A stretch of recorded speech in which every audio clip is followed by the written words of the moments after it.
예수님은 이제 제자들에게 자신이 이 세상에 화평이 아니라 검을 주러 왔다 이렇게 말합니다. 그 말씀은 신앙 때문에 가족들 사이에도 이 불화가 있을 것인데 끝까지 주님을 더 사랑하라는 의미입니다. 또 자기 십자가를 지고 따르지 아니하면 합당치가 않고 또 자기 목숨을 얻으려는 자는 잃을 것이라고 경고하셨습니다. 또한 제자들을 영접하는 자는 곧 자신을 영접하는 것이자 곧 자신을 보내신 하나님을 영접하는 것이고 거기에 합당한 상이 있을 것임을 약속하는 말씀입니다.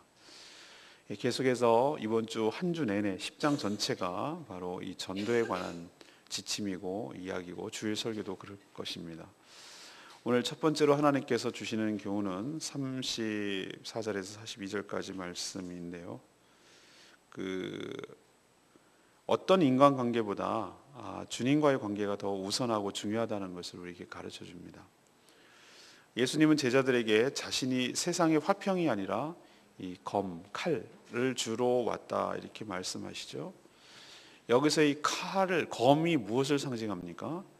예수님을 믿는, 예수님을 주로 고백하는 이 신앙 때문에 일어나는 여러 가지 불화와 갈등, 인간관계의 어려움들을 이 칼이라는 표현을 쓴 것이죠. 심지어는 혈연으로 맺어진 가족들 사이에도 이 신앙 때문에, 믿음 때문에 이 관계에 어려움이 있을 것이라는 뜻입니다. 그러니 칼처럼 휘두르라. 어차피 이런 갈등이 생기고 신앙 때문에는 가족도 뭐고 없다 이렇게 생각하고 가족이나 가정을 함부로 대하라 이런 뜻입니까? 이게 그렇지 않습니다. 기독교를 비방하고 오해하는 사람들 중에 하나는 특히 유기적 사고방식에 사로잡혀 있는 사람들은 기독교가 마치 조상도 몰라보고 부모도 몰라보고 가족도 몰라보고 자기만 알고 뭐 이렇게 비난하는 사람들인데 그건 정말로 제대로 모르는 사람들이 하는 소리죠. 예수님께서 뭐라고 하셨습니까? 성경 말씀에 분명히 나오죠. 주 안에서 부모에게 순종하라 이런 말씀만 했어요.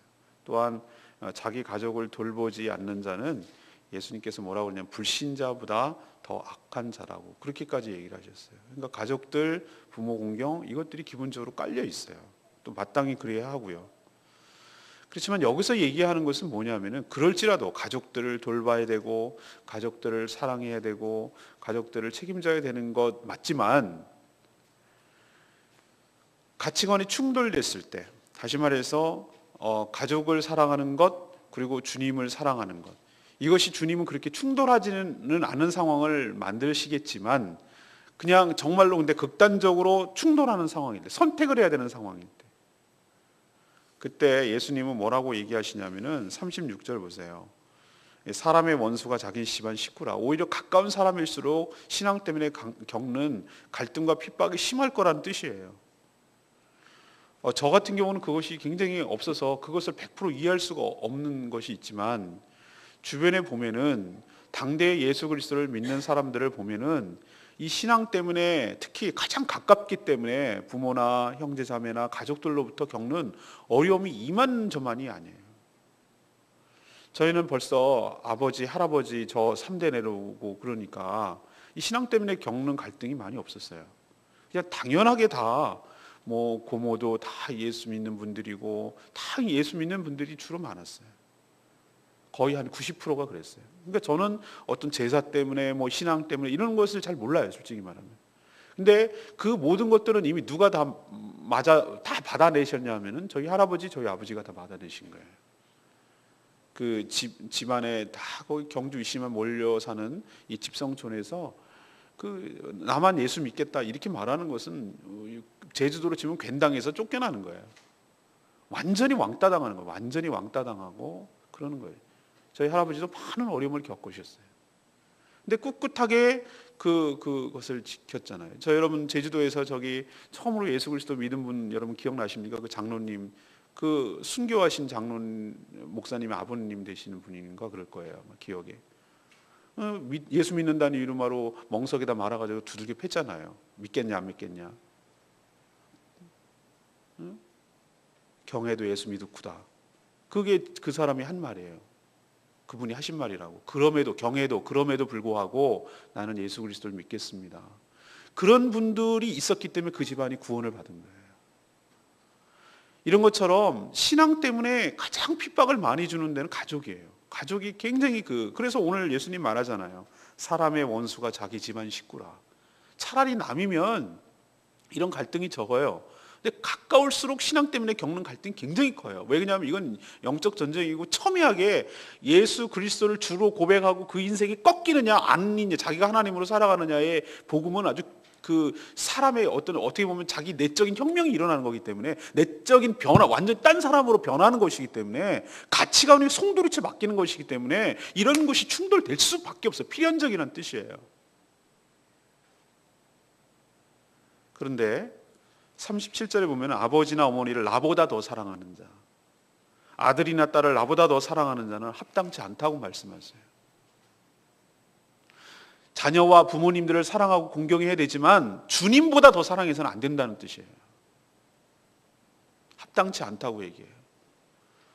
떡볶이 전도하거나 여기 이제 아이들한테 전도하면은 아이들이 그 머릿속에 한 4학년, 5학년, 6학년쯤 되면은 머릿속에 그런 생각이 어떻게 들어가는지 정말 놀랍기까지 해요. 그래서 빨리 어린이들에게 복음을 전해야 된다고 저는 생각을 하는데, 이런 애들 많습니다.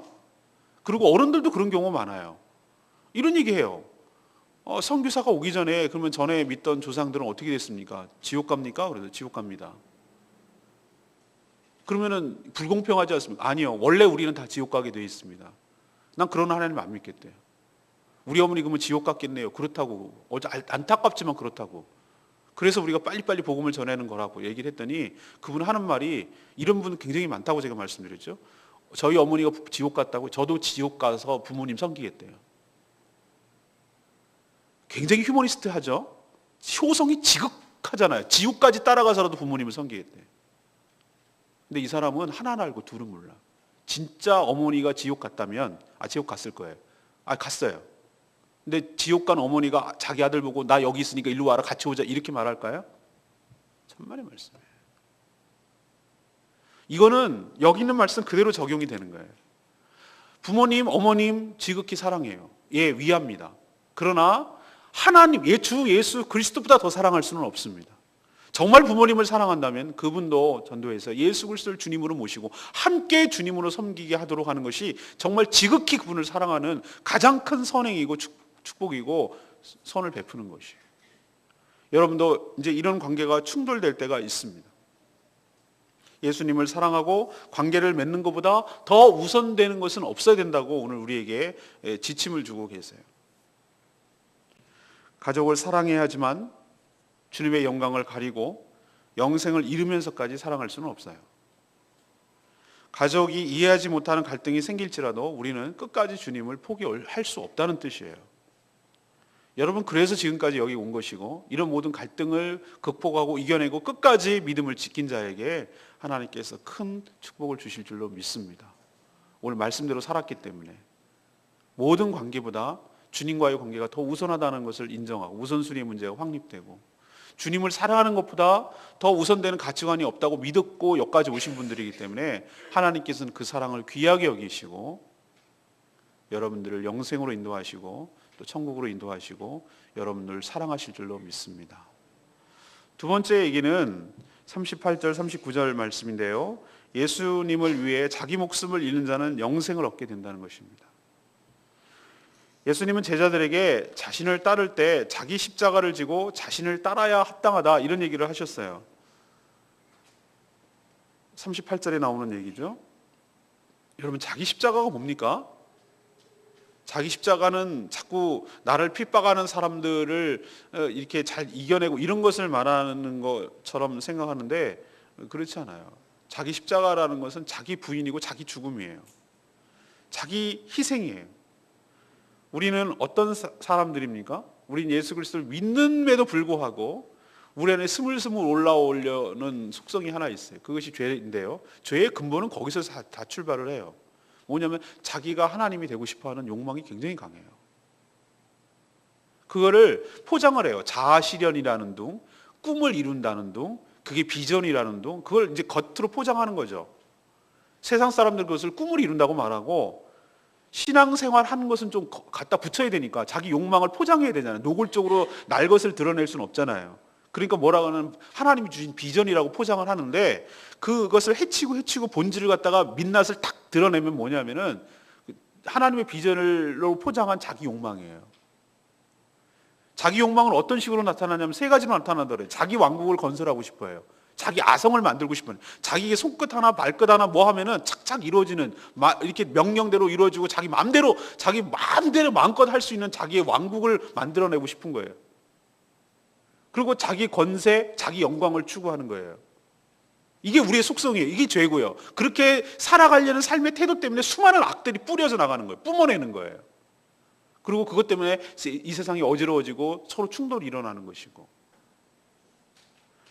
그러면 자기 십자가는 뭔가, 그런 내 속성을 알기 때문에 조금씩 치고 올려고 하는, 자기 욕망과 자기 권력을 찾고 싶어하는, 자기 영광과 자기 칭찬을 듣고 싶어하는 이 내 것을 스스로 그것을 거부하고, 그것을 부인하고 피하고, 그럴 것 같은 자리면 일부러 피하고, 그런 내 속성을 알기 때문에 그것을 스스로 포기해버리고, 그 권력을 내려놓고, 그 욕망을 내려놓고 주님 가신 그 길, 욕먹고 희생하고 헌신하고 이런 길로 가는 삶, 이것이 바로 자기 십자가를 지고 가는 삶일 줄로 믿습니다. 예수님이 십자가 지신 게 그거잖아요. 그분이 왜 그걸 하셨어야 됩니까? 그걸 하면은 자기 뭐가 생깁니까? 얼마나 수치스럽고 그런 일인데도 불구하고 자기 한 명, 자기 목숨을 죽여서 모든 사람을 살리려는 그 하나님의 뜻에 따라 그 십자가의 형틀을 지고 가는 그 잔인한 그 십자가가 바로 그 처형 방법인데, 자기가 죽을 걸 자기가 지고 가야 되는 이 아이러니한, 지고 가면서 온갖 모욕과 욕을 들어가면서 그렇게 지고 가야 되는 그 십자가의 길이 바로 그 길이라고요. 우리 예수 그리스도를 믿는 사람들은 바로 예수님의 십자가의 길을 걸어가는 사람들일 줄 믿습니다.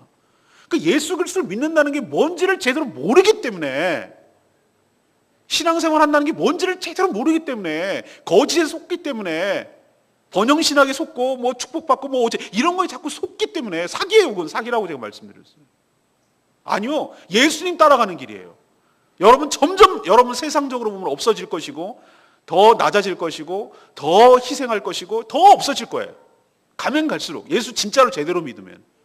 그러나 그 길은 예수님이 가는 길이고, 예수님과 같은 영광이 그 뒤에 있을 줄로 믿습니다. 예수님 오늘 분명히 얘기하잖아요. 자기를 부인하고 자기 십자가를 지고 따르지 않는 나는 합당하지 않다. 뒤집어 말하면 자기 십자가를 지고 따르는 자가 나에게 합당한 자니라. 그리고 또 예수님 말씀하셨어요. 자기 목숨을 얻는 자는 잃을 것이지만 예수님을 위해 자기 목숨을 잃는 자는 얻게 될 것이다. 이건 이순신이 한 말이 아니라 예수님이 하신 말씀입니다. 이 말은 자신의 육신의 목숨을 구원하려고, 그 목숨을 유지하려고, 부지하려고 막 애를 쓰는 자는 그 영혼이 죽게 될 것이지만, 오히려 주님을 위해 육신의 목숨을 정말로 희생하고 버리는 자는 오히려 영원한 생명을 얻게 될 줄로 믿습니다. 우리에게 선택을 하라고 하시잖아요. 이 말씀은 선택과 가치관의 문제잖아요. 너희들 어차피 죽을 인생, 오래 살아야 80, 90, 100 살아가는 이 육신을 위해서 일생을 헌신하며 살 것이냐. 이 죽지 못해가지고 조금 병이 있으면 막 이 병원, 저 병원, 이 병원, 저 병원, 이 병원, 저 병원. 요즘 우리나라는 의료보험제도 잘 돼 있어가지고 의료 쇼핑이라고 그러잖아요. 의료 쇼핑. 그런 분이 있어요. 무슨 뭐 조그만 병인데 1년에 4,200만 원어치 약을 탔대. 그래갖고 보험공단에서 지적받았어. 똑같은 병인데 이거 병원, 이 병원, 이 병원, 이 병원 그렇게 다니는 분이 있어요. 좋은 거라면 5만 가지 다 먹고. 그건 뭐죠?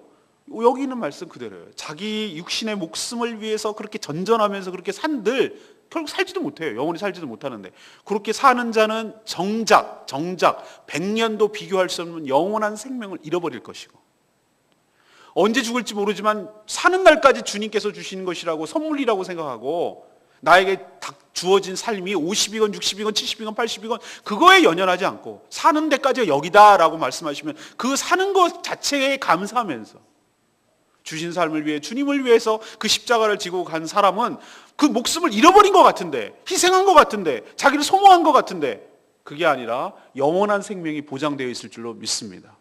어떤 걸 선택할래? 이렇게 묻는 거예요, 예수님께서. 살고자 하면 죽을 것이고 죽고자 하면 살게 된다는 이 역설의 법칙, 이것은 세상 사람들은 죽었다 깨어나도 모르는 것이고 오직 예수 그리스도를 영접하여 거듭난 성도만이 이 말의 뜻을 이해하고 믿어요. 사랑하는 여러분, 믿어지는 축복이 여러분 가운데 있기를 바랍니다.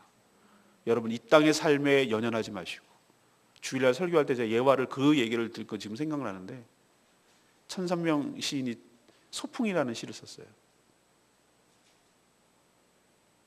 나 돌아가리라 이렇게 귀천이란 그 썼는데 그 참 시가 감동적이에요. 근데 저는 한 가지 거기서 별로 동의하지 않는 것이 있어요. 인생은 소풍이 아니에요. 이 세상이 참 좋았다가 가서 말하리라 이렇게 하늘에 올라가서 그렇게 얘기하겠다는 거예요. 그러니까 인생을 관조하는 시인의 그 따뜻한 마음이 느껴지잖아요. 어떤 면에서 굉장히 공감이 가요, 그 시가. 근데 저는 한편 공감이 안 가는 것이 있어요. 인생이 소풍만은 아니에요. 놀러 이렇게 유람하는 거 아니에요. 저는 어떤 메타포, 은유가 더 적절하다고 생각하냐면 출장이 더 맞는 것 같아요. 출장. 우리도 회사에서 중국 출장 보내고 유럽 출장, 미국 출장 보내죠. 출장 가는 사람의 특징이 뭡니까? 목적이 있어요, 목적. 그리고 회사에서 보내줬어요. 그런데 그 비용은 누가 다 됩니까? 자기가 안 됩니다. 먹는 거, 자는 거, 호텔 비용, 무슨 만나는 거, 심지어 바이어 접대하는 것까지 그 모든 비용은 회사에서 됩니다. 왜? 회사의 목적을 띠고 파견됐기 때문에. 그리고 그 목적을 잃어버리지 않습니다. 예, 잠깐 어느 날 저녁에는 약간 관광도 할 수 있고 쇼핑도 할 수 있어요. 그러나 그게 목적이 아니거든요. 어떤 회사의 목적을 띠고 가서 그 목적을 달성하기 위해서 가는 거예요.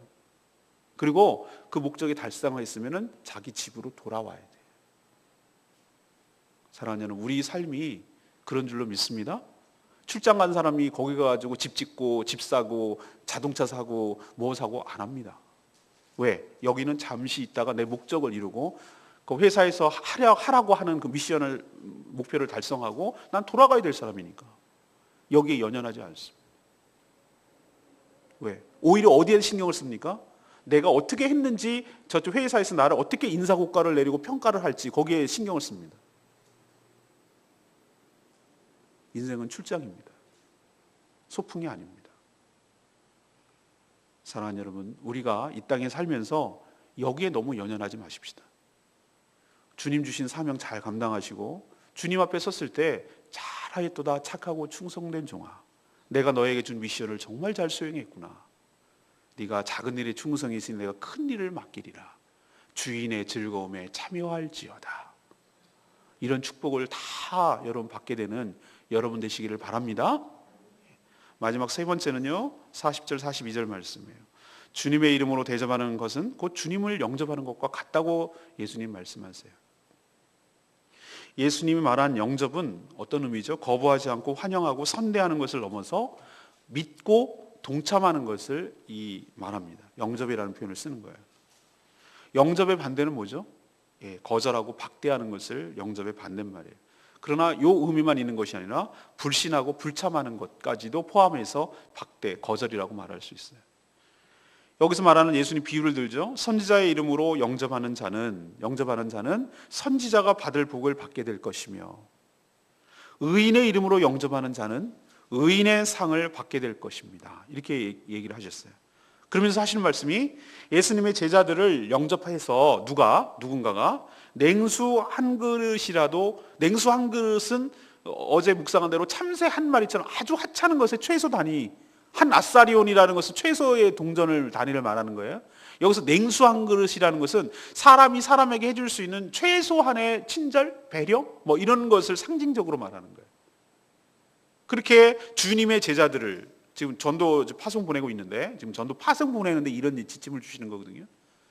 냉수 한 그릇이라도 대접하는 그 사람, 그 최소한의 선대를 베푼 사람, 그 사람은, 예수님은 곧 자신을 영접한 것으로 간주하겠다. 그리고 결단코 상을 잃지 않을 것이다. 그렇게 약속하고 있어요. 그러니까 예수님을 선대한 것도 아니고 예수님께 냉수 한 그릇을 준 건 아닌데 예수님의 이름으로 다니면서 전도하고 있는 제자들을 그렇게 영접해도 곧 예수님을 영접하는 것으로 가름하겠다. 똑같이 취급하겠다. 근데 더 확대돼서 자신을 영접하는 자는 곧 자신을 보낸 하나님을 영접하는 것이다. 와, 우리 인간이 어떻게 하나님을 영접하고 어떻게, 아니 영접은 고사하고 어떻게 볼 수나 있겠습니까? 근데 하나님께서는 놀라운 방법을 통해서 우리에게 하나님을 영접할 수 있는 특권과 축복을 주셨습니다. 예수 그리스도를 영접하는 자는 곧 하나님을 영접하는 것이고, 예수 그리스도의 이름으로 보낸 자들을, 제자들을, 사도들을 영접하는 자는 곧 예수님을 영접하는 것입니다. 그럼 더 나아가서 예수 그리스도가 보낸 제자들, 사도들을 영접하는 자는 곧 하나님을 영접하는 것입니다. 이런 논리가 성립되죠. 이것은 하나님의 자녀가 되는 특권을 부여받을 수 있는 길이라는 것이죠. 앞에서는 어떤 얘기가 많이 나왔습니까? 전도할 때 받을 여러 가지 핍박과 어려움에 대해서 얘기했죠. 며칠 사이에 이렇게. 근데 지금은 하나님께서 뭐라고 하면, 예수님께서 전도자가 누리게 될 특권과 영광에 대해서, 그 의미에 대해서 지금 얘기하고 있어요. 전도자를 환영하는 자에게 주실 상급도 언급함으로 전도자의 모든 삶을 책임져 주신다는 것을 우리에게 가르쳐 주고 있는 줄로 믿습니다. 기억하십시다. 주님의 이름으로 대접하는 것, 곧 주님을 영접하는 특권이고 축복인 줄로 믿습니다. 전 역시 레마의 말씀이 42절 말씀이에요. 우리도 그 드라마 옛날 그 사극 같은 데 보면은 외국 사신들 있잖아요. 사절단이라고 그러죠. 사절단. 뭐 중국이나 뭐 일본이나 이렇게 우리도 사절단 보내기도 하고, 요즘으로 치면 대사죠, 대사. 왜 리포트 좀 저는 보기엔 과하다는 생각 좀 듭니다만, 제가 보기엔 과한 것 같아요. 과한 예는 오히려 예의가 아니거든요. 근데 제가 보기엔 좀 과하다, 좀 지나쳤다라는 생각이 들지만, 그거는 외교 분쟁이 될 수도 있어요. 만약에 사이가 안 좋은 나라인데 예를 들면 우리나라에 들어와 있는 일본 대사를 누가 그런 식으로 테러했다 그러면은 이거는 심각한 외교 문제가 될 수 있고 전쟁도 불사할 수 있어요. 마찬가지, 일본에 가 있는 우리나라 대사가 어떤 형식으로든지 보호받지 못하고 어떤 테러를 방조하거나 테러를 당해서 죽었다. 이거는 심각한 외교 문제가 일어나고 전쟁도 일어날 수가 있는 문제. 왜? 그 한 사람의 개인이 당한 걸로 여기지 않기 때문에 그래요. 그 사람은 누구의 대리로 가 있는 거죠? 우리나라 정부, 더 나가서 우리나라를 대표해서 간 사람으로 여기기 때문에 그렇게 쉬운 간단한 문제가 아니에요. 그래서 저 난리를 피는 거예요. 우리나라처럼 미국하고 한미 동맹이 있는 동맹 국가에서 그런 일이 벌어졌다라고 하는 것은 이거는 심각한 문제가 될 수 있거든요. 그래서 저 난리를 하고 막 좀 한 거예요. 제가 보기엔 그런 것 같아요. 약간 오버한 것도 있지만.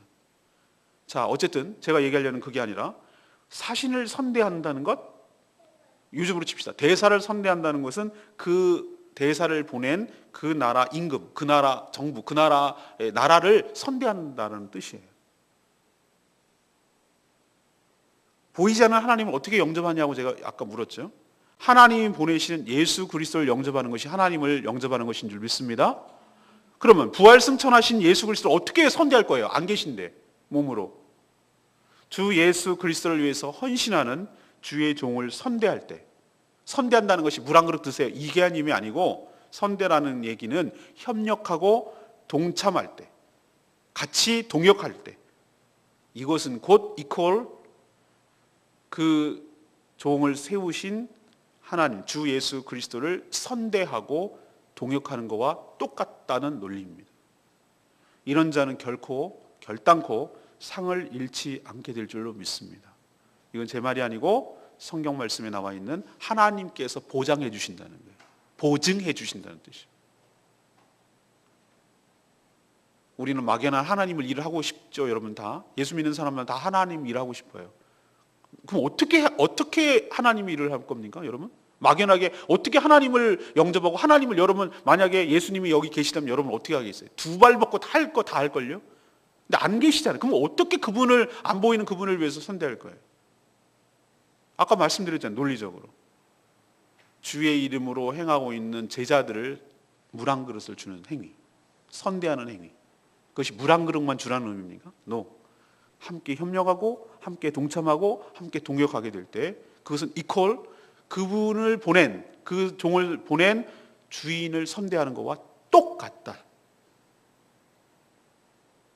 이런 논리를 잘 생각하시고 어떻게 하는 것이 주님을 위하는 길인지를 잘 분별하시고 파악하고 결단하는 여러분 되시기를 바랍니다. 오늘 세 가지 말씀드렸어요. 어떤 인간관계보다 누구와의 관계가 중요하다고요? 예수 그리스도의 관계가 중요하다. 그것보다 더 중요한 건 없어요. 하나님과의 관계가 우선돼야 돼요. 그리고 나서 인간관계예요. 인간관계만 있고 하나님과 관계가 깨진다?